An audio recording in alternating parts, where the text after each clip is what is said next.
বলছি যে আজানের শব্দবলীগুলা তুমি জানো? না। সুহানা, তাহলে তুমি শিখবা? হ্যাঁ। তাহলে তোমার সাথে আজ আমি আজানের শব্দবলীগুলা আজ তোমাকে শিখাই, তোমার সাথে আলোচনা করি, ঠিক আছে? আচ্ছা। তাহলে প্রথমে যখন মর্জিন বলে আল্লাহু আকবার আল্লাহু আকবার, তুমি তখন কি বলবা? কি বলবো? আল্লাহু আকবার আল্লাহু আকবার। আল্লাহ।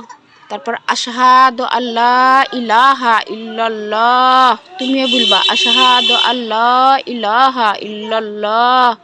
আবার তখন মর্জিম বলবে ওয়াশহাদু আন্না মুহাম্মাদুর রাসূলুল্লাহ, তুমি বলবা ওয়াশহাদু আন্না মুহাম্মাদুর রাসূলুল্লাহ সাল্লাল্লাহু আলাইহি ওয়াসাল্লাম। তারপর যখন বলবে হাইয়া আলাস সালাহ, তুমি বলবা লা হাওলা ওয়ালা কুওয়াতা ইল্লা বিল্লাহ। বলো লা হাওলা লা হাওলা ওয়ালা কুওয়াতা ওয়ালা কুওয়াতা ইল্লা বিল্লাহ। ইল্লা বিল্লাহ।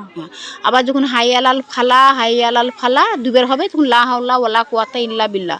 বা হাইয়ালাস সালা দুবার মর্জিন বলবে, তুমিও বলবা লা হাওলা ওয়ালা কুওয়াতা ইল্লা বিল্লাহ, দুবার বললা। তখন আল্লাহু আকবার, তুমিও বলবা আল্লাহু আকবার। শেষ শব্দটি হচ্ছে লা ইলাহা ইল্লাল্লাহ। শেষ শব্দটি হলো লা ইলাহা ইল্লাল্লাহ। বাস, শেষ হয়ে গেল আজান।